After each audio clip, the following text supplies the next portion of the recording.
그럼 목사는 뭘로 말하는 줄 아십니까? 목사는 설교로 말하는 겁니다. 강의는 누구나 할 수 있는 겁니다. 강의는 내가 이 주석서나 또 여러 가지 자료들을 요약해서 강의하는 겁니다. 그러면 상대의 혼에게 지성에 호소하는 겁니다. 그런 것들은. 그러니까 이런 것들은 어떻게 하냐면 이제 공부를 많이 한 사람들, 이 공부를 할 줄 아는 사람들은 잘 요약을 하고 이런 것을 잘 발표도 잘 합니다. 학력이 높을수록 잘하는 경향이 있습니다. 왜냐하면 그러한 공부를 해본 사람들이 이걸 잘 요약을 하기 때문에. 그런데 설교는 좀 다릅니다. 왜냐하면 논리로 지성에 호소할 수는 있는데 어떤 사람에게 영에게 망치와 같고 불과 같은 말씀으로 다가설 수는 없습니다. 그러니까 목사는 항상 설교로 말을 하는 겁니다. 말하는 사람과 시청자가 영에 아무런 도전을 받지 못합니다. 지적인 호기심만 충족이 되는 겁니다. 그 사람의 강의를 듣고. 근데 왜 이 목사들이 설교는 하지 않고 강의만 하는가? 깨끗합니다. 그러면 이미 다 자료가 나와 있기 때문에 그것을 논리만 구성하면 됩니다. 그 상대의 지성에 호소하면 지적으로 만족이 되면 또 그 강의를 찾고 그런 목사가 이제 진짜 성경적인 목사였냐 이렇게 비춰지게 됩니다. 성경의 능력을 잘 모르는 목사입니다. 사실은. 그러니까 그 사람들은 설교를 공개하지 않습니다. 강의만 공개합니다. 강의는 이미 다 나와 있는 겁니다. 자료만 짜집게 하면 됩니다. 누구든지 할 수 있습니다. 그래서 어떤 사람의 진짜인지 가짜인지 여러분 아시려면 설교를 보는 겁니다. 하나님의 능력이 어느 정도 드러나는가, 나타나는가, 그 설교를 들은 사람 변화되는가가 사실은 핵심입니다. 지적인 부족은 채울 수 있죠. 그건 만족할 수 있습니다. 설교자는 그래서 설교를 통해서 하나님이 말씀하시는 것처럼 말해야 합니다. 어떤 사람의 여러분 그 강의를 딱 들어보면 아는 겁니다. 설교를 들어보면 와, 이 사람이 설교는 어디 있지? 그럼 설교가 없어. 강의로 말할 수 없습니다. 설교는. 설교자라는 것은. 그런데 이렇게 하는 목사일수록 이 세상을 잘 말씀으로 판단할 줄 모르는 겁니다. 지금 때를 잘 모릅니다. 그러니까 정부의 방역 대책을 자기가 홍보합니다. 자기만 맞지 왜 성도들에게 맞으라 그러고 권유합니까? 그거를. 수많은 것들이 일어나고 있는데. 그러니까 어떻게 말씀을 공부했다는 사람이 그걸 그대로 자기 맞는 건 내 이해하죠. 자기가 뭐 그렇다는 걸 뭐라고 하겠습니까? 내가 말하지 말아야지 그걸. 왜 성도들에게 맞으라 그러고 무책임하게 그런 말을 하는가? 설교를 공개하지 않습니다. 그래서 제가 만들어냈습니다. 바늘 테러라고. 제가 만든 말입니다. 바늘 테러. 목사가 대깨문이다. 그럼 여러분 그 하나님 부르신 종이 아닙니다.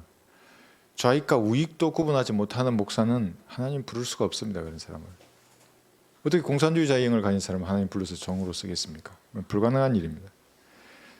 포장지만 성경대로 믿는 사람으로 포장한 겁니다. 그건. 좌익의 영을 가진 사람들. 그러면 자기 교인들을 어떻게 만드는가? 자기를 추종하는 교인들을 만듭니다. 그 사람은. 그냥 종교인입니다. 이 성경을 쓰거나 말거나 상관없습니다. 그 사람들. 물론 그 목사가 안수받고 그럴듯한 건물에서 목회도 하고 또 거리에서 설교도 하고 하지만 위로부터 오는 능력이 뭔지를 모르는 겁니다. 그러니까 그 바늘 테러를 부재치 성도들에게 추천하고 홍보하고 그런 짓을 하는 겁니다. 여러분들 속지 말아야 합니다. 설교를 들어보십시오. 그 사람의 설교를 보자고 해보고 강의만 보지 마시고 말씀을 전파하는 이제 오늘 7가지 이유인데 아주 기초적인 내용 한번 보겠습니다. 마가복음 2장이죠.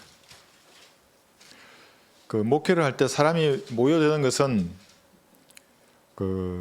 이제 다양한 이유가 있겠죠. 사람이 있어야 목회를 하는 겁니다. 사람이 없으면 목회를 못 하는 거죠. 그럼 사람이 모이면 뭐 합니까? 예수님이 이렇게 하셨습니다.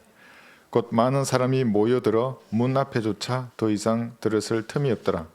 주께서 그들에게 말씀을 전파하시더라. 말씀을 전파합니다. 설교자는. 사람들이 모이면 사람들에게 하나님의 기록된 말씀을 전파하는 겁니다. 여러분들도. 그런데 이 모여든 사람들을 조직해서 돈을 갈취하려고 거짓 은사를 자랑한다. 하나님과 무관한 사람이 되는 겁니다. 돈과 연결시킨다. 이제 모인 사람들을. 인간적으로 제도화시키고 조직화시켜서 뭔가를 육신적으로 뭔가를 도모한다. 전혀 상관없습니다. 하나님하고. 그 모인 사람들은 뭡니까? 다 속아서 가는 겁니다. 그를 따라서. 새로운 교리를 만들어서 또 사람을 현혹시키지도 않습니다. 기록된 말씀을 세대별로 나누었다면 그 나누어진 말씀을 적절하게 그들에게 전파하는 겁니다. 그래서 우리가 전파하는 게 그거지 않습니까? 순경들의 예수님께서 십자가에 매달려 죽으시고 부활하셔서 우리 죄를 다 용서해 주셨다. 이 사실을 믿으라고 하는 이 기본적인 은혜의 복음을 전파하는 겁니다. 이 말씀을 전파하는 겁니다. 예수님이 그렇게 하셨듯이 여러분도 그것을 하시는 겁니다. 하나님의 말씀을 전하는 겁니다. 제가 어제 간증 들어보니까 이 성경을 읽어주니까 험상궂은 표정을 가진 학생들이 구원받고 표정이 바뀌었다고 하지 않습니까? 이게 말씀의 능력입니다. 그러니까 영원하신 말씀입니다. 이 기록된 말씀은 영원한 겁니다. 이 영원한 기록된 단어, 이 말씀이 유한한 인간에게 딱 들어오는 겁니다. 믿었습니다. 그 말씀. 그러니까 표정부터 딱 바뀌는 겁니다. 근데 사실은 영혼이 바뀐 겁니다. 그의 영혼이 그 순간에 바뀌어지는 겁니다. 예, 이 말씀의 능력입니다. 그런데 이제 이렇게 구원받고 나서 그때가 가장 깨끗하고 순수한 때입니다. 처음 예수님을 탁 영접했을 때. 너무나 눈 같은 겁니다. 그런데 이제 집에 가서 다시 옛날처럼 TV 한 프로 보고 영화 한 프로 보고 게임 하나 하고 친구들과 어울려서 술 한잔 마시고 뭐 이렇게 한다. 그 눈에 흙탕물 뿌려놓은 겁니다. 하얀 눈에. 예, 다 순수함 잊어버리는 겁니다. 물론 영적으로 조금 성장해서 그 죄를 어떻게 처리하는지 알았다면 자백하고 돌았으면 되는데 그걸 모르기 때문에 계속해서 흙탕물이 뿌려진 겁니다. 하얗던 눈이. 그래서 여러분들에게 이제 그러지 않습니까? 구령했으면 번개와 같이 구독, 좋아요, 알림 설정 해주라고. 예. 어디 가버립니다. 그렇게. 만화전도지 보는 겁니다. 그래서 선택을 보고 최후의 의식을 보고 거기서 보소 진리의 지식을 이렇게 성장하는구나. 확신을 하고 내가 어떻게 구원받았는지를 다시 돌이켜보고 그렇지 내가 이렇게 구원을 받았지. 확신도 하고 죄를 지으면 자백하는 게 뭔지를 배워야 하는 겁니다. 그래야 성장해 나갑니다. 다시 눈같이 하얀 정결한 마음을 가지게 됩니다. 그래서 우리는 영원하신 이 단어를 전하는 겁니다. 이 말씀을 전하는 겁니다. 무슨 어떤 좋은 교리나 메시지가 아니고 기록된 말씀이 이렇기 때문에 그것을 사람에게 말하는 겁니다. 복음적인 내용, 좋은 메시지, 꿀같은 목사의 말 이런 거 아닙니다. 보존된 말씀, 문맥에 적합한 그 말씀을 사람들에게 전하는 겁니다. 그러면 그 단어가 흙덩어리를 빛나게 합니다. 그 험상궂은 학생들 흙덩어리입니다. 전부. 뭐 저도 흙덩어리죠. 다 인간 흙덩어리입니다. 그런데 말씀이 들어오면 이제 달라집니다. 그 흙이. 청와대에도 흙덩어리들이 많이 있습니다. 시궁창의 흙덩어리들입니다. 전부. 국회도 있습니다. 시궁창의 흙덩어리들입니다. 사장, 회장들 마찬가지. 돈과 권력을 가졌다는 수많은 사람들 이 생을 흙덩어리로 시궁창의 흙덩어리로 헤매다가 모두 지옥에서 끝날 사람들입니다. 그러니까 여러분 구원받지 않은 사람을 어떤 것도 존중할 이유가 없는 겁니다. 이거 마귀의 자식인데 죽으면 지옥에 갈 건데 뭘 인정해 줍니까? 그렇죠? 물론 말씀을 그 사람이 존중한 다음에 인정해 줍니다. 말씀을 제시하고 같이 영접기도 하는 겁니다. 그렇지 않으면 시궁창의 흙덩어리 됩니다. 우리도 그래서 예수님처럼 이렇게 사람이 있다면 기록된 말씀을 전파하는 겁니다. 그래서 성경을 펴서 읽어줄 때 읽어줬는데 단지 구원받는 겁니다. 근데 공부해서 알아야 읽어주죠. 그죠? 마태복음 펴가지고 또 회개하라 그러고 뭐 신부단례 해라 그러고 막 신부 찾아서 보여주고 이러면 어쩝니까 그거. 아무 표정도 안 변합니다. 물뚱물뚱합니다. 왜냐하면 그 말씀이 파고 들어갈 수가 없는 겁니다. 칼이 안 됩니다. 찔러 넣어야 되는데. 그래서 우리도 예수님처럼 기록된 말씀을 전합니다. 왜 말씀을 전파하는가? 7가지 이유. 첫 번째가 죄에 대한 찔림입니다. 죄에 대한 찔림을 줄 수 있는 강력한 도구입니다. 말씀은. 여기 사도행전 2장 보면 죄에 대한 찔림은 세상 슬픔은 사망을 낳게 하지만 말씀을 통한 찔림을 받아서 내가 죄인인가? 슬픔은 구원에 이르게 합니다. 찔림이 없으면 구원도 없습니다. 사도행전 2장 여기 14절에 보시면 그때 베드로가 11사도와 함께 일어서서 목소리를 높여 그들에게 말하기를 너희 유대 사람과 예루살렘에 거하는 모든 사람아 이 일을 너희에게 알게 하겠으니 내 말에 경청하라 그러면서 거리 설교합니다. 이제 모든 사도는 그래서 거리 설교자입니다. 이렇게 막 뭐라 이제 합니다. 쭉 얘기하니까 37절을 보십시오. 그들이 이 말을 듣고 마음에 찔림을 받아 베드로와 다른 사도들에게 말하기를 형제 여러분 우리가 어찌하여야 하리이까라고 하니 말씀에 찔림을 받으면 그래서 구원을 받을 수 있습니다. 이렇게 내가 어찌하여야 하리이까. 근데 여러분 이 문장 주의해야 됩니다. 이대로 하면 지옥에 갈 수 있습니다. 지금 교회 시대의 그리스도인들. 왜냐하면 여기 우리가 그러는 겁니다. 그러니까 유대인의 민족적인 죄를 말하는 겁니다. 예수님이 십자가에 못 박아 죽인 그 죄를 용서받으려면 어떻게 해야 됩니까? 지옥에서 구원받는 죄가 아닙니다. 여기는. 그러니까 침례를 제시한 겁니다. 유대인을 대상으로 그 죄에 대한 민족적인 죄, 침례를 제시한 겁니다. 우리는 교회 시대의 죄인인 우리 개인이 구원받으려면 사도행전 여기 16장 30절에 있습니다.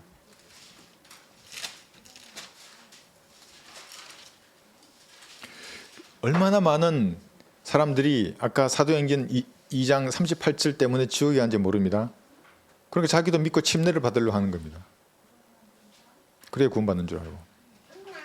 2장 30절을 보시면 그리하여 그들을 데리고 나와서 말하기를 선생님들이여 내가 구원을 받으려면 어떻게 해야 하나이까 라고 하니 그들이 말하기를 주 예수 그리스도를 믿으라 그래야만 너와 내 집안이 구원을 받으리라고 하니 그리고 그들을 주의 말씀을 그와 그의 집안에 있는 모든 사람에게 전하니라. 그래 그가 그날 밤 같은 시간에 그들을 데리고 와서 그들의 상처를 씻겨주며 또 그와 그의 온 가정이 곧바로 침례를 받더라. 믿고 여기 침례를 받는 겁니다. 믿을 때에 구원을 받았습니다. 여기 30절에서 주 예수 그리스도를 믿으라 그러는 겁니다. 안 그러면 여기 믿고 침례를 받으라 그래야 그랬죠. 30절 구원의 침례가 들어간다면 믿음이 그를 살리는 겁니다. 그래서 여러분 이 성경 이 말씀에 따라 이 전도지가 나온 겁니다. 내가 구원을 받으려면 어떻게 해야 하나이까? 사도행전 16장 30절입니다. 주 예수 그리스도를 믿는 겁니다. 여기 아래에 보면 네 가지가 있습니다. 당신은 죄인이고 그래서 죽고 그래서 심판받는 겁니다. 스스로를 구원할 수 없는 겁니다. 유일한 희망은 주 예수 그리스도입니다. 갈보리에서 피 흘린 그 사실을 믿는 겁니다. 그리고 선택은 당신의 몫입니다. 이게 성경의 진수가 나와 있습니다. 여기. 왜 제가 이걸 만들게 됐는가? 어떤 오리진이라고 하는 어떤 책갈피가 있는데 그 사람이 삶과 죽음의 문제를 자기가 맞지 않은 듯이 글을 적어놓은 겁니다. 그분은 예수님밖에 없는데 그래서 제가 여기 제일 위에 Lord Jesus Christ라고 써놓은 겁니다. 주 예수 그리스도 그분만이 이 문제에 대한 답을 주시는 겁니다. 자기 피로 우리 죄의 값을 갚아 놓으신 겁니다. 그리고 뒤에는 좋습니다. 이 문장이 저도 마음에 들어요. 한번 읽어보시고 여러분 이거 이제 구령할 때 쓰시면 됩니다. 그래서 오직 갈보리의 피의 속죄를 믿는 믿음이 살리는 겁니다. 침례가 없는 것입니다. 요한복음 8장 한번 볼까요? 죄에 대한 찔림이 또 나옵니다. 요한복음 8장 6절 보시면 우리는 지금 왜 말씀을 전파하는가? 사람들이 죄에 대한 찔림을 받기 때문에 그렇습니다. 구원받기 전에 죄인도 찔림을 받고 구원받았지만 죄 가운데 사는 그리스도인도 있습니다. 그 사람도 말씀이 전해지면 찔림을 받습니다. 소리칠 필요도 없습니다. 조용히 이 말씀은 이렇게 되어 있어. 그게 적합하면 그대로 파고듭니다. 살아납니다. 그러면 그 사람 즉시. 자, 8장 6절에 보시면 가늠하다가 현장에 잡혀온 여인이 있습니다. 그런데 가늠하다가 남녀를 다 잡아와서 죽여야 합니다. 율법대로 하면. 그런데 이 사람들이 예수님을 시험하려고 여자만 잡아온 겁니다. 아마도 남자들이 여자만 잡아왔을 겁니다. 남자는 도망가라 그러고 율법에 따라 자기들은 지키지도 않으면서 예수님을 시험하려고 데려온 겁니다. 6절 그들이 이렇게 말하는 것은 주를 시험하여 그를 고소할 구실을 얻고자 함이라. 그러나 예수께서 못 들은 채 하시고 몸을 굽혀 손가락으로 땅에 쓰시더라. 이제 말씀을 쓰는 겁니다. 아마도 여기 있죠. 레위기 20장 10절 신명기 22장 22절을 쓰셨을 겁니다. 남자와 여자를 다 잡아와서 죽이라 이 말입니다. 율법에 따라. 그런데 왜 너희들은 여자만 잡아왔니? 지금 이렇게 하시는 겁니다. 예수님은. 그래도 그들이 계속해서 물으니 이제 찔림을 못 받는 겁니다. 땅에 쓰셨는데도 받지 못하고 또 묻습니다. 일어서시어 그들에게 말씀하시기를 너희 중에 죄 없는 자가 먼저 그 여인에게 돌을 던지라고 하시더라.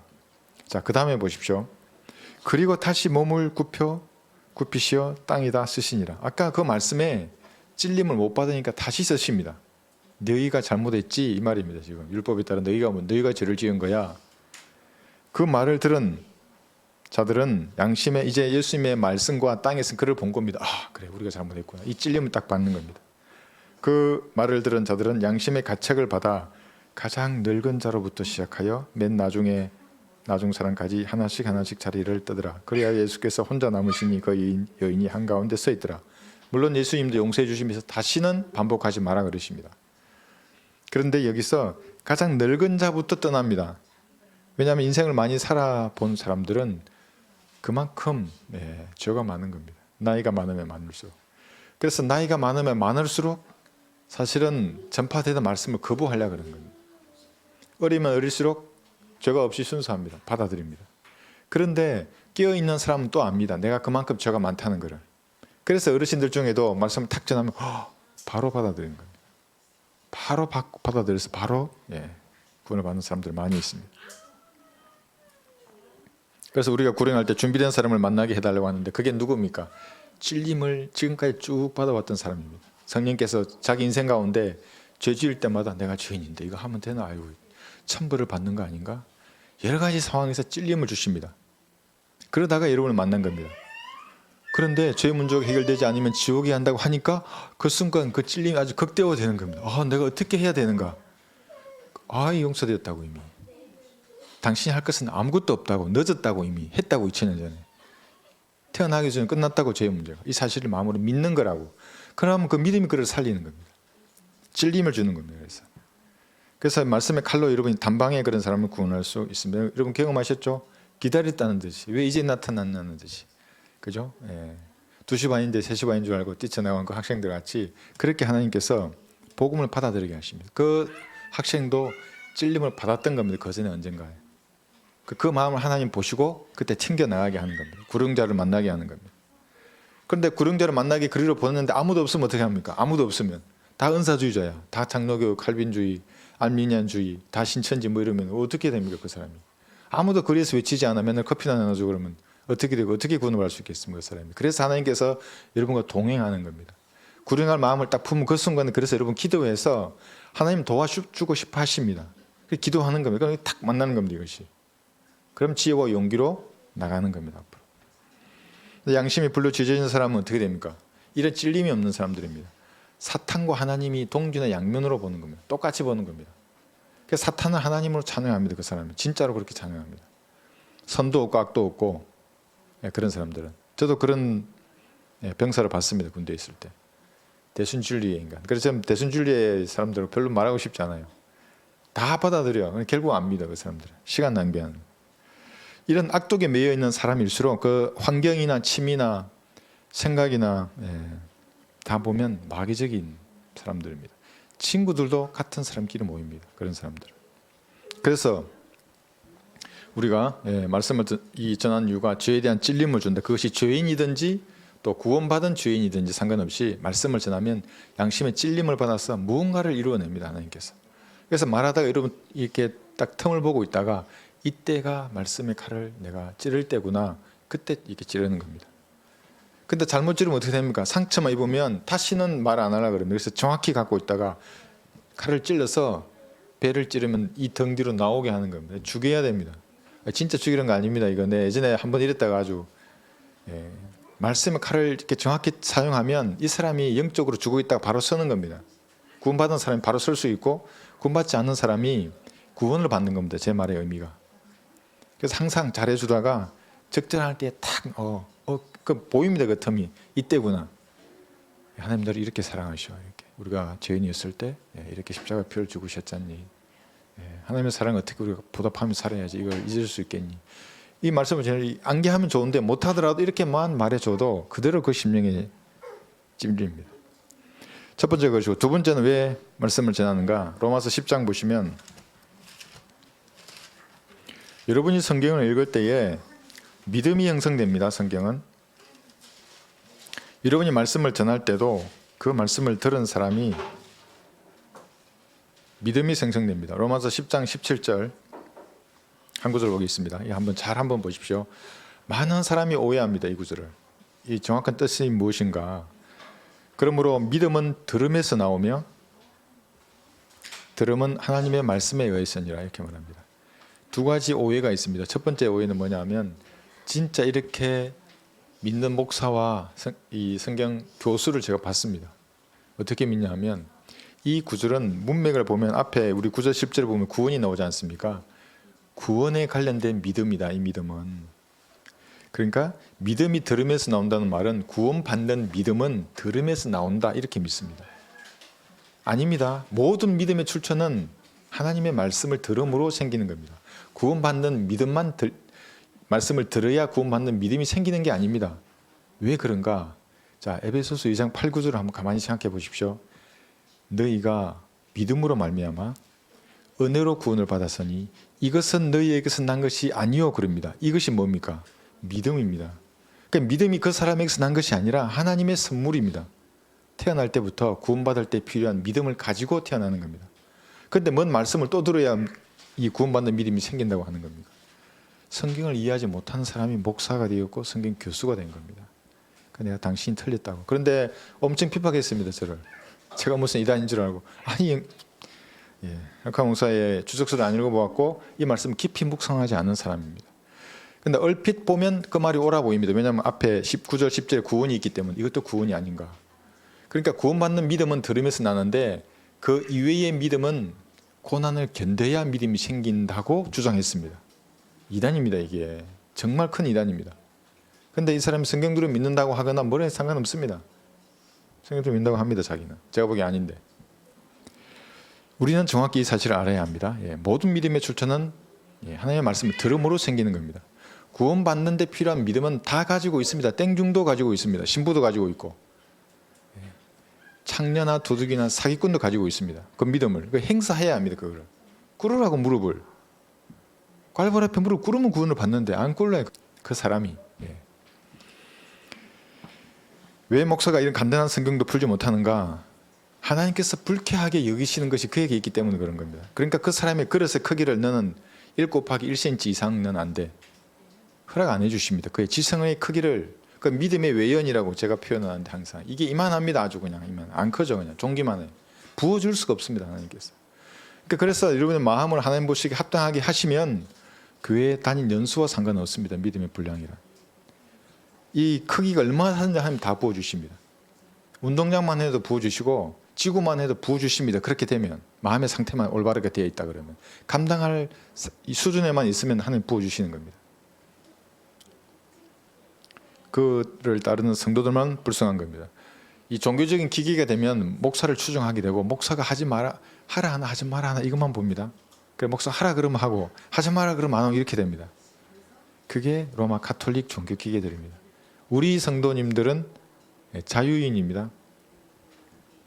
그게 무슨 의미입니까? 여러분이 자원해서 일을 한다고 하고 자원해서 일을 하는 겁니다. 왜 그렇게 하십니까? 그것이 하나님의 상급이 됩니다. 그 작은 일인데 여러분 아이고 이거 하찮은 일을 하나님께서 들어보실까? 그러니까 항상 그래도 물 한 잔도 하나님 잊지 않으신다고. 하나님을 위해서 한 일을 성경적인 그 일은 잊지 않으시는 겁니다. 아름다운 마음들입니다. 믿음의 출처는 말씀이기에 이 말의 뜻은 뭐냐면 말씀을 들으면 이제 믿음이 생긴다고 이해합니다. 이게 틀린 말이 아닙니다. 그래서 사람들이 말씀을 들으려고 하는 겁니다. 그런데 이 구절의 진정한 뜻은 이게 아닙니다. 이게 틀린 말은 아닙니다. 말씀을 들어야지 믿음이 생긴다니까 그 뜻이 아니라 이것은 잘 한번 보십시오. 들음은 말씀에 의해서니라 그럽니다. 그게 무슨 말이냐면 여러분 들을 게 있는 자 예수님이 복이 있다 그랬죠. 그게 무슨 말인지 아십니까? 말씀이 내 안에 있는 겁니다. 말씀이 여러분에게 있으니까 제 말이 들리는 겁니다. 여러분에게 말씀이 없다면 귀가 없는 겁니다. 그러니까 여러분 말씀을 공부해서 읽어서 여러분 안에 말씀이 있지 않습니까? 그러면 제 말이 이제 들립니다. 근데 여러분 안에 넷플릭스 드라마가 있어. 아무리 제가 말해도 말씀 안 들립니다. 안 들립니다. 이 세상 염려와 근심과 가득 차 있어. 말씀이 안 들리는 겁니다. 그러니까 내 안에 그런 것으로 채우지 말고 말씀으로 채우라는 겁니다. 그래 그날의 양식을 친절하게 새벽 5시, 4시 되면 띵동 가지 않습니까? 그거라도 들으라는 겁니다. 한 구절이라도. 그럼 귀에 말씀이 들어간 겁니다. 그리고 제 설교 한번 들으면 들리는 겁니다. 그러지 않으면 제 설교 들어보고 아유 저 인간 또 뭐라고 오늘은 또 저 말하네. 은혜가 안 되는구나. 이래밖에 안 되는 겁니다. 들음은 말씀에 의했으니라. 한번 말씀이 들어오면 들리는 겁니다. 이게 더 들리고 들려서 어떻게 됩니까? 믿음이 이제 크게 되는 겁니다. 그런데 들을 귀가 없으면 말씀이 안 들어오고 안 들어옵니다. 믿음은 좁아지고 그것이 그 사람 믿음의 분량입니다. 누가복음 14장 얘기 35절에 한번 보시면 그래서 이렇게 말씀하십니다. 들을 귀를 예수님 강조하십니다. 누가복음 14장 35절 그렇게 되면 땅에나 태비듬 위에도 적합하지 아니하여 사람들이 내다 버리느니라. 들을 귀 있는 자는 들을지어다. 이 말씀을 예수님이 8번 강조하십니다. 왜 들을 귀가 없느냐? 너의 귀에 말씀이 없기 때문에 아무리 말씀을 외쳐도 듣지 않는 겁니다. 거리 설교를 보고 은혜 받는 사람들은 그 사람에게 말씀이 있는 겁니다. 들을 귀가 있어서 듣고 은혜 받고 구원받기도 합니다. 그런데 어떤 사람은 거리 설교하는 거 보고 저 미친 인간이 너 그래 먹고 살겠어? 예, 먹고 산다니까요. 정말로. 예. 하나님께서 인도해 주십니다. 하나님의 나라와 의를 구하면 그 모든 것을 채워주신 더하여 주신다는 말씀이 농담이 아닙니다. 하나님은. 예. 어떤 사람은 그래서 말씀이 있으면 내 귀에 말씀이 있으면 더 많은 말씀을 들을 수 있고 믿음이 그만큼 커질 수 있습니다. 말씀이 없으면 저의 말은 최고의 수면제가 됩니다. 졸리시면 제 말을 들으면 됩니다. 아이 꿀 같아. 너무 잠을 잘 자고 그냥. 성경을 펴면 그냥 잡니다. 왜 그러겠습니까? 그 사람이. 온갖 세상 잡다한 것들로 가득 차 있는 겁니다. 불안하고 근심하고 정욕적이고 아이고 또 뭐 잘나 보이려 그러고 뭐 하여튼 별의별 생각들 가운데 어지러우면 아무리 좋은 말씀을 마태복음 13장 12절 한번 보십시오.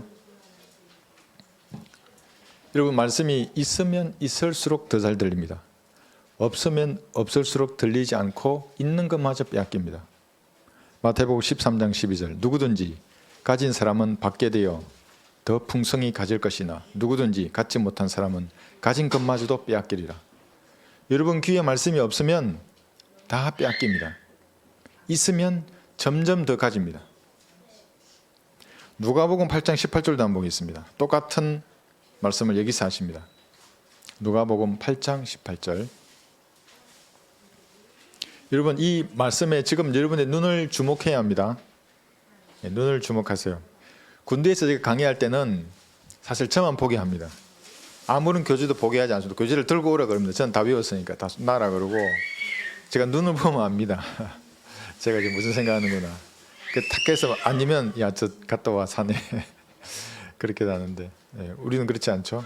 그래서 딱 한번 보십시오. 말씀은 8장 18절 누가복음. 그러므로 너희가 듣는 것에 주의하라. 누구든지 가진 사람은 받게 될 것이요 누구든지 갖지 못한 사람은 가진 것처럼 보이는 것마저도 빼앗기게 되리라고 하시더라.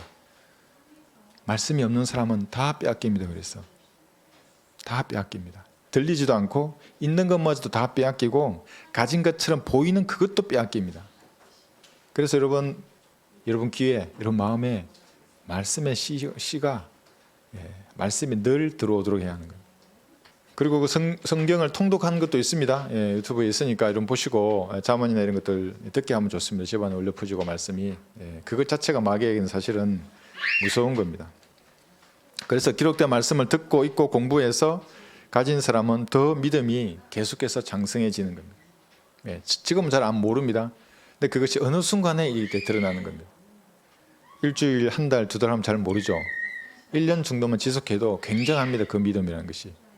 그래서 하나님 그 믿음을 보시는 겁니다. 사실은. 그 다음에 드러나는 것은 그 다음입니다.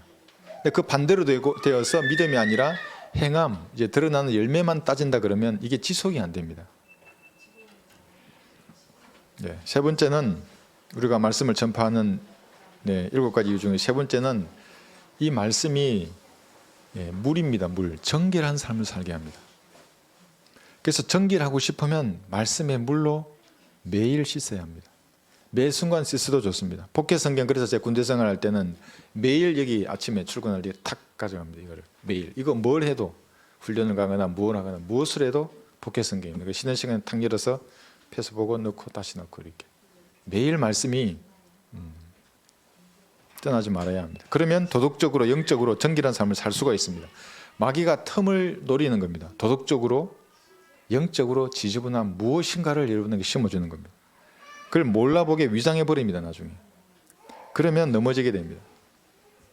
넘어지면 어떻게 됩니까? 빨리 원상을 복구하는 게 좋습니다.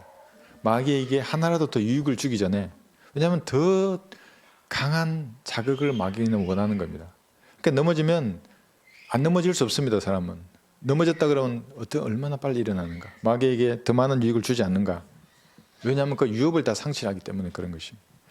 다른 그리스도인에게 피해를 주는 겁니다. 왜냐하면 같이 진지에 서서 영적으로 싸우고 있는데 다 힘들지 않은 그리스도인이 어디 있습니까?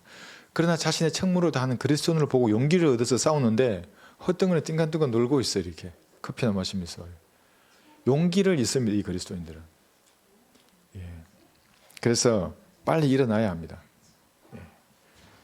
지친 무릎을 이렇게 세워야 합니다. 하나님 앞에서. 하나님은 그걸 원하십니다. 그런 사람은 사실은 더 바라십니다. 회개하고 돌아오는 양 한 마리를 99 양 보지도 않습니다. 그 양을 보는 겁니다. 근데 사실 그 사람이 더 큰 일을 할 수 있는 겁니다. 평생 아무 일도 없이 평탄한 길을 가는 사람은 그냥 가는 겁니다. 그렇게 돌아서서 하나님을 위해서 더 열심을 내기를 원하시는 겁니다. 그래서 고린도 후서 7장 1절에 보시면, 고린도 후서 7장 1절, 그러므로 참으로 사랑하는 자들아, 우리가 이러한 약속들을 가졌으니 하나님을 두려워함으로 거룩함을 온전히 이루어 육과 영의 모든 더러움에서 우리 자신을 깨끗하게 하자. 예, 여러분이 육과 영의 더러움이 있으면 깨끗하게 해야 합니다. 깨끗하게. 예, 여기 에베소서 5장 한 편 보십시오. 여기도 또 말씀하십니다. 4절에 보시면, 또 엄탕함과 어리석은 말이나 농담은 합당치 아니하니 오히려 감사를 표하라. 그리스도인들은 개콘에서 말하는 그런 코미디로 웃지 않습니다. 어리석은 말이나 농담은 어울리지 않는 겁니다. 예, 좀 여유 있는 웃음은 괜찮죠. 예, 공중부양 이런 건 괜찮습니다. 그런 웃음. 여기 26절을 보시면, 에베소서,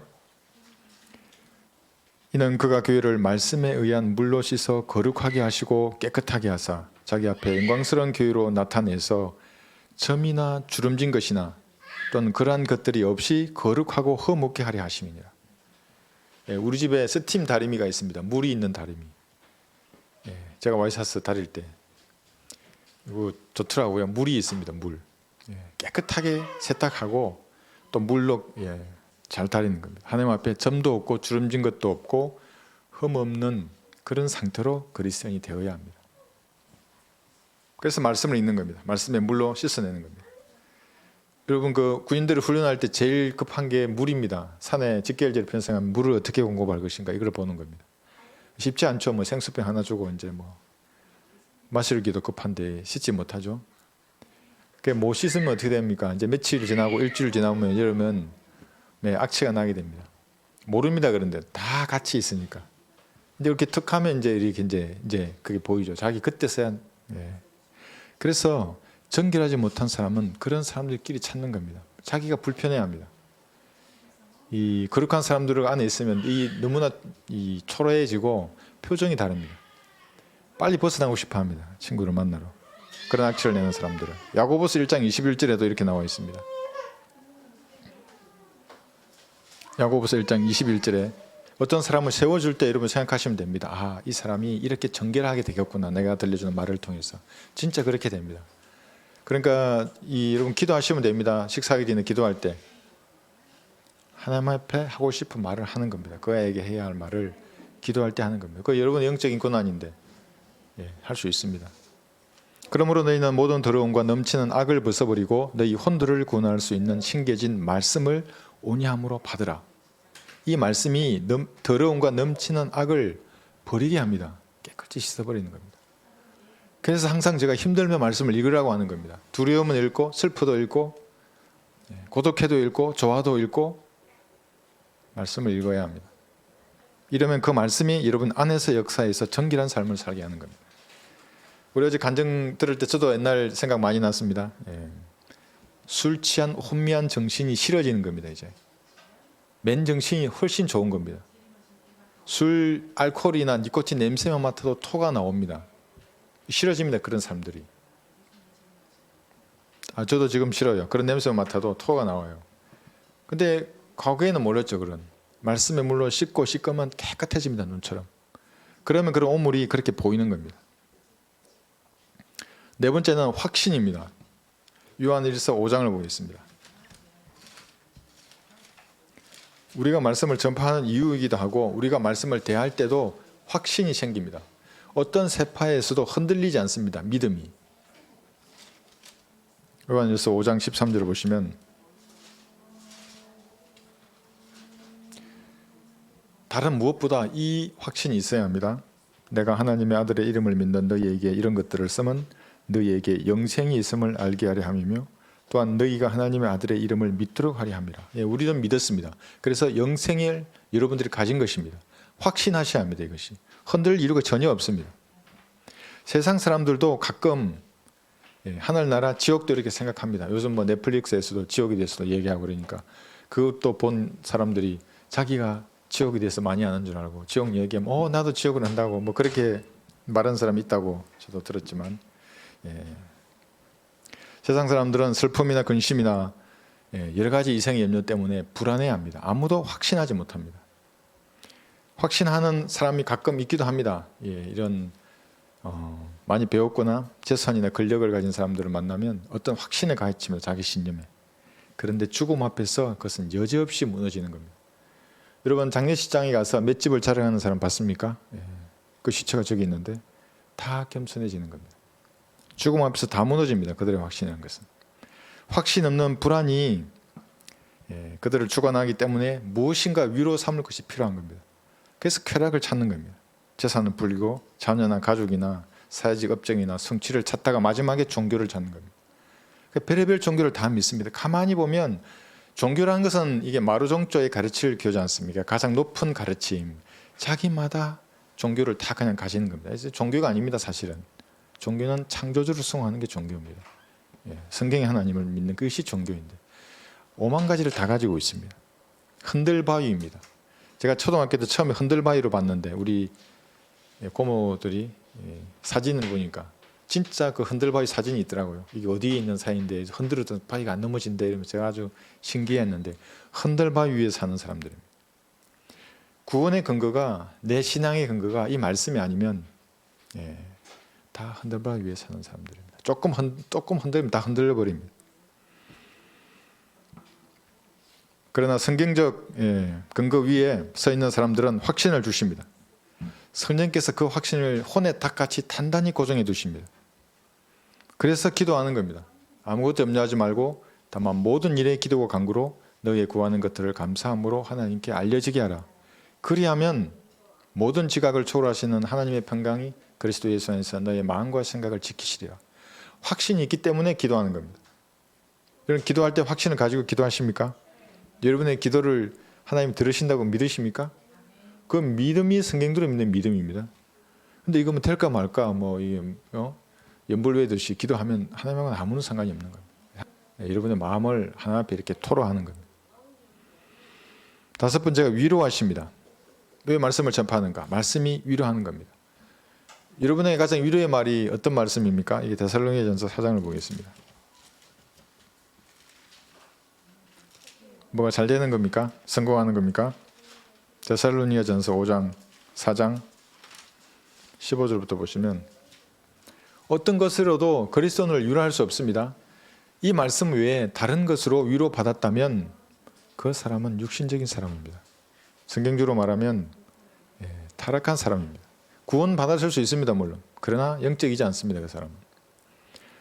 데살로니가전서 4장 15절에서 보시면 18절까지 우리가 주의 말씀으로 너희에게 이것을 말하노니 주께서 오실 때까지 살아남아 있는 우리가 잠들어 있는 자들보다 결코 앞서지 못하리라.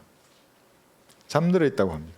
주께서 호련과 천사장의 음성과 하나님의 나팔 소리와 함께 하늘로부터 친히 내려오시니 그러면 그리스도 안에서 죽은 자들이 먼저 일어나고 그래서 이게 죽은 자가 이게 잠든 자입니다. 세상 사람들은 죽은 자라 그러죠. 우리는 잠든 자입니다. 하나님 보시기에도 육신은 잠들어 있는 겁니다. 그리고 나서 살아남아 있는 우리도 공중에서 주와 만나기 위하여 그들과 함께 구름 속으로 끌려올려 가리니 그리하여 우리가 영원히 주와 함께 있으리라. 그러므로 이러한 말로 서로 위로하라. 휴거가 위로가 되십니까? 그게 그리스도인입니다. 다른 건 위로가 안 됩니다. 이게 먼저 내 마음에 충분한 위로를 주면 다른 것은 부차적인 것입니다. 전부 다. 죽음을 보지 않고 우리는 올라가고 먼저 잠들어 있는 사람이 먼저 올라가고 우리가 그 뒤를 따라서 변화되어서 올라가는 것입니다. 어제 우리 형제 하고 싶은 거 다 한다. 얼마나 이게 맞는 말입니다. 하고 싶은 걸 다 해도 죄가 되지 않는 영광스러운 몸으로 변화되는 겁니다. 얼마나 좋아요. 저도 처음에 20대 초반에 그걸 알고 내가 피터팬이 된단 말이야. 천연왕국에서 날아다니는 겁니다. 하늘은 나르고 바다 위로 나르고 바다 밑으로 가고 싶은 데를 다 갈 수 있습니다. 일본도 가고 에콰도르도 가고 다 갈 수 있습니다. 죄와 싸울 필요가 없는 영원한 몸으로 이제 변화되는 겁니다. 그것이 우리의 위로입니다. 데살로니가전서 5장 여기 11절에 보시면 이런 믿음을 가진 성도들은 여기 11절에서 그러므로 너희가 행하고 있는 것처럼 서로 위로하고 서로를 세워주라. 서로를 세워주는 겁니다. 서로를 위로하는 겁니다. 말로도 위로하고 물질로도 위로해주고 기도로도 위로해주는 겁니다. 기도해야 할 수 있습니다. 하나님께서 그 형제를 이렇게 세워주십시오. 그 형제를 괴롭히는 마귀의 영을 여러분 몰아내 주십시오. 이렇게 기도하는 겁니다. 그리고 말로도 세워주는 것입니다. 자, 여섯 번째는 사도행전 17장 11절 한번 보겠습니다. 왜 우리가 말씀을 전파하는가? 이 말씀이 진리이기 때문에 그렇습니다.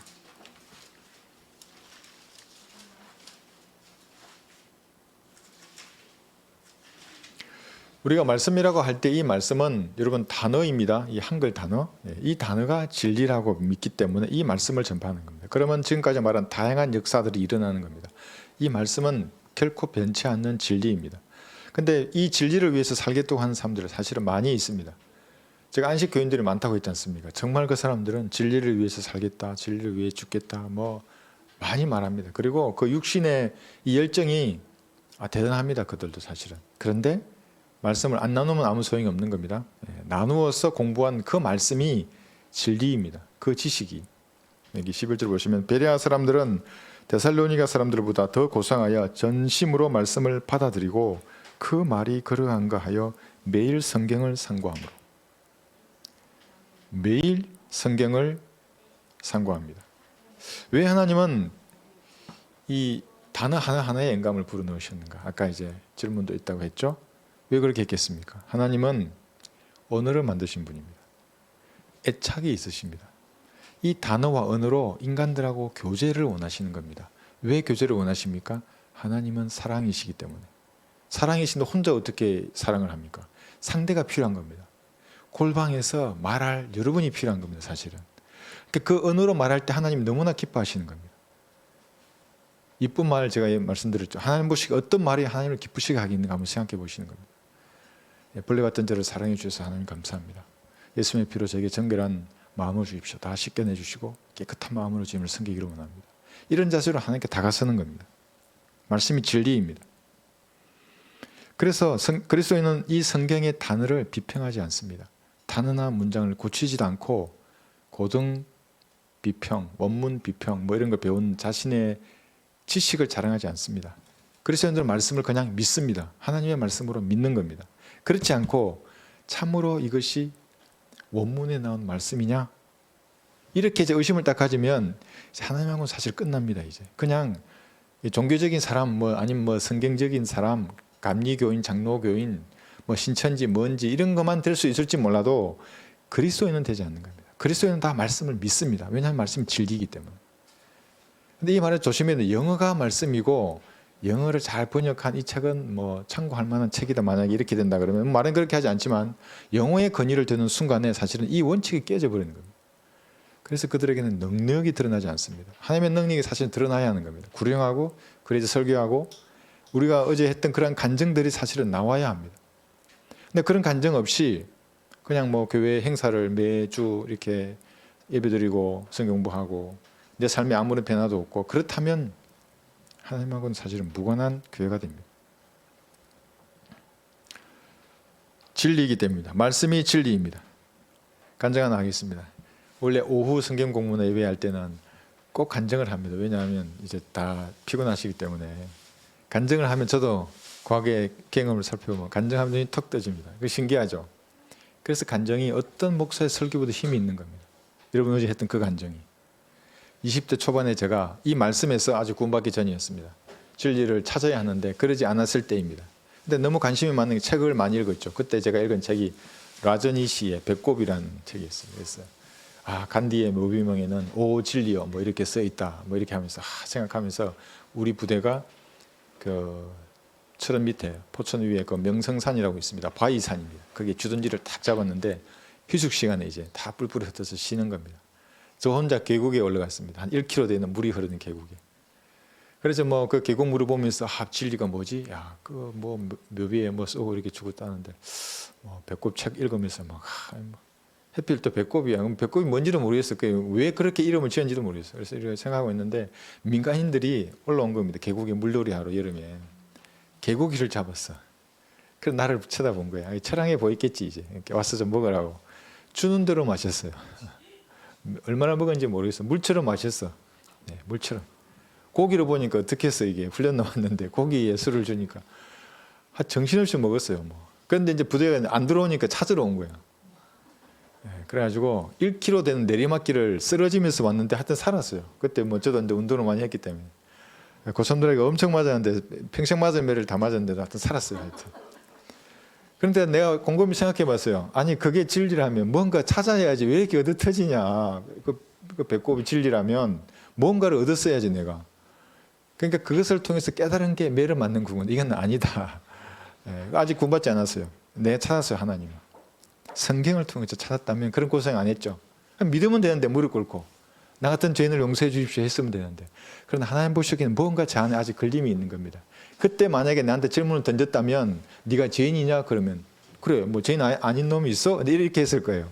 그런데 그보다 몇 년 후에 내가 구원받았을 때는 내 질문에 네가 죄인이냐 그랬을 때 내가 그때 말한 겁니다. 지금 제가 죄인입니다. 처음에는 내가 그냥 죄인입니다 그랬죠. 죄인입니다. 예수님이 왜 십자가에 달리셨느냐. 정확히 내가 이제 아는 겁니다. 그래도 몇 번 다녔기 때문에. 죄인을 위해 달렸습니다. 그럼 너를 위해 달린 것이 아니냐? 그때 그렇습니다. 이렇게 되는 겁니다. 그래서 성경은 진리입니다. 단어를 수식하듯이 성경을 상고하는 겁니다. 신구약을 간통하는 그 단어의 의미가 무엇인지를 르코마 목사님께서 너무나 잘 해놓으셨습니다. 이게 틀린 것이 있으면 여러분 찾아내셔도 됩니다. 근데 틀린 걸 찾아내기보다는 한번 따라가 보십시오. 따라가다 보면 한 구절을 시작해서 이제 따라가다 시작하면 하루가 다 갈 수 있습니다. 그럼 색칠해가면서 깨달은 바를 박사나 목사가 모르는 조명을 성령께서 그때 해주시는 겁니다. 정확하게 나누어서 해당되는 교리적이고 영적 그런 것들은 무엇인지를 이제 알 수가 있습니다. 그래서 고상한 사람이 누구입니까? 성경을 상고하는 사람입니다. 성경을 상고하니까 거리에서 외치는 사람입니다. 그러니까 제가 거리에서 외치니까 미친 사람인 줄 알아요. 사실 고상한 사람인데 성경이 그러잖아요. 성경을 상고하면 고상한 사람이라고. 또 가장 고상한 사람이라고. 말이 좀 이 군대식이라서 거칠 수는 있어도 성경대로 하면 우리 형제들이 고상한 사람들입니다. 거리에서 전도지를 나눠주는 장로님들이 고상한 사람들입니다. 세상 사람들은 좋은 옷에 차, 여유로운 생활, 뭐 세련돼 보이는 뭐 그런 것들이 고상하다고 생각하는데 하나님 보시기에는 헐벗고 굶주린 거지들입니다. 제가 항상 말씀드리죠. 그 거지들 부러워하지 말라고. 그리스도 심판성에서 여러분의 상이 진짜 보이는 겁니다. 영원한 썩지 않는 재산을 그때서야 보는 겁니다. 그래서 요한복음 8장 32절에는 이렇게 기록하고 있습니다. 8장 여기 32절에서 모르겠어요. 아까 간증한 우리 선 후배들 보고 있을 수도 있는데 저 때문에 많이 만났어요. 그때는 이제 줄받다라는 게 있어요. 그래서 많이 맞았어요. 저 때문에. 저는 어떻게 뭐 다 견뎌냈는데. 요한복음 8장 32절. 진리를 알게 되리니 그 진리가 너희를 자유롭게 하리라. 자, 이렇게 말씀했는데 이 말씀은 상대적인 진리가 아닙니다. 상대적인 진리를 세상 사람들 다 얘기해줘. 그 말의 의미는 뭐냐면 네 마음대로 살아라는 겁니다. 그때 환경과 상황에 맞는 것이 진리다 이 말입니다. 사실은 그게. 그러니까 마귀적인 것들입니다. 성경은 절대 그렇지 않습니다. 절대적인 진리입니다. 이것이. 36절을 보시면 이 말의 의미가 뭐냐면 그러므로 만일 아들이 너희를 자유롭게 하면 참으로 너희가 자유롭게 되리라. 예수님이 여러분에게 참 자유를 주시는 겁니다. 예수님을 잘 알면 성경대로 예수님 알면 아들이신 예수님께서 우리를 자유롭게 해주십니다. 그게 뭐라고 그랬습니까? 예수님은 성경대로 선지자로서 초림 때 죽으신 겁니다. 지금은 대제사장으로 우리의 기도에 응답하시는 분입니다. 미래의 왕으로 오실 겁니다. 예수님께서는. 이렇게 여러분 잘 아시면 그 관련된 성경 구절을 알면 죽음이 두렵지 않은 자유를 가집니다. 이제 그게 진짜 자유입니다. 죽음 앞에 벌벌 떠는 사람들, 죽음의 두려움으로 일생을 종으로 사는 사람들입니다. 놓아주셨습니다. 예수님께서. 두려워할 것이 없는 겁니다. 한 1년 됐나요? 저도 어느 날 길을 걷는데 저녁에 낙엽이 떨어지는 나무 밑을 걷는데 마귀가 탁 생각을 심어줍니다. 야, 죽으면 네가 진짜 하늘나라 갈 것 같아? 오. 이 머저리 같은 게 나한테 그런 걸 질문해. 하늘나라 가지. 왜 가? 네가 별 볼 일 없어 보이는데 나 별 볼 일 없지. 갈보리의 피로 다 씻겼고 그것이 하나님의 말씀으로 하늘에 기록되어 있다고. 지워지지 않는다고. 그 말씀은 내가 죽어도 그 몸은 다시 살아날 것이고 살아서 나는 하나님을 볼 수도 있다고. 휴고되면 너는 모르냐? 넌 그것도 모르냐 임마? 다시 활기차게 걷는 겁니다. 한자 이렇게 한 10조 20조는 싸우죠. 몇 분 이렇게. 그러다가 탁 하면 잠잠해요. 이제 그냥 생각이 안 들어야 돼. 이제 마귀가 이 인간이 좀 강해졌네 이러면서 가는 겁니다. 여러분도 마찬가지입니다. 생각이 탁 던지면 야 진짜냐? 그게 너 허상 아니냐? 모든 게 에이 뭐 별거 없어 보이는데 너 죽으면 끝이야. 즉각 대항하는 겁니다. 말씀으로. 그러면 이게 생각이 싹 사라지는 겁니다. 그런 자유를 여러분들이 가지셨습니다. 지금은 무엇으로부터 여러분 자유합니까? 미래에 대한 불안, 질병, 사고, 생계를 어떻게 할 것인가? 자식 걱정, 남편 걱정, 와이프 걱정, 불안하고 초조해 하십니까? 자유해야 합니다. 과연 내가 자유한 것을 하나님 앞에 물어봐야 합니다. 하나님 앞에 맡기는 겁니다. 그것이 그리스도인의 믿음입니다. 하나님께서 나를 인도해 주신다는 믿음이 아니면 여러분 올해와 같은 그런 감정을 내년에 유지할 수 없습니다. 더 강력하게 이제 공격할 겁니다. 온 여기 동네 마귀들이 다 한 겁니다. 우리의 간증을 통해서. 여기 131장에 보시면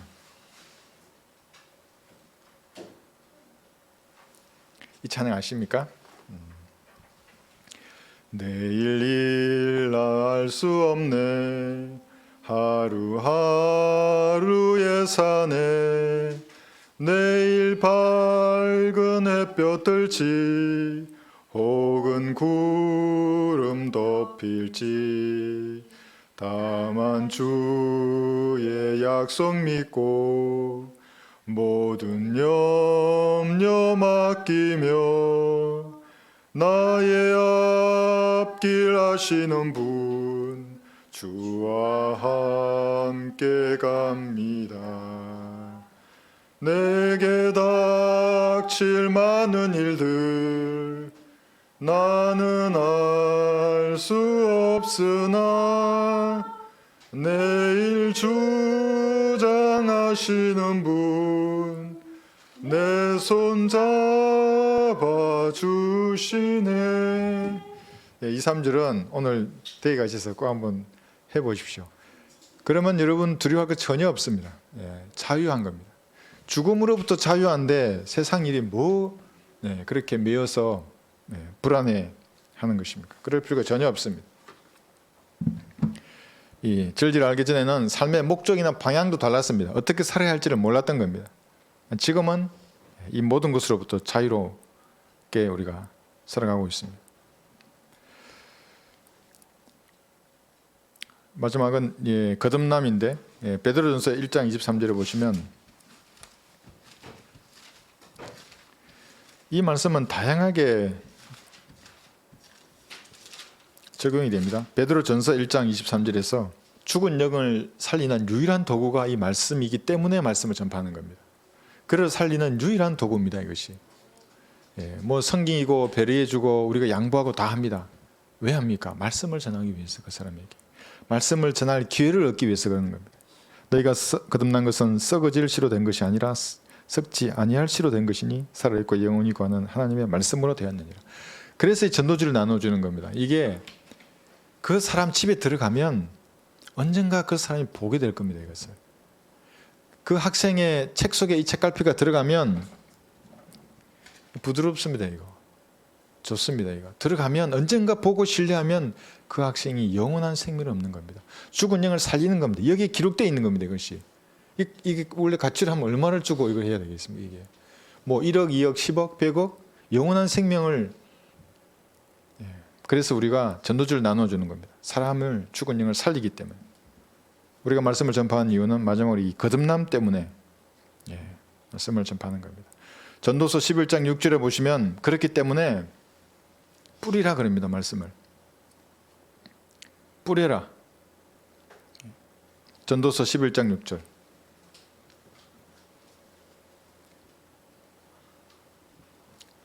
전도서 11장 6절.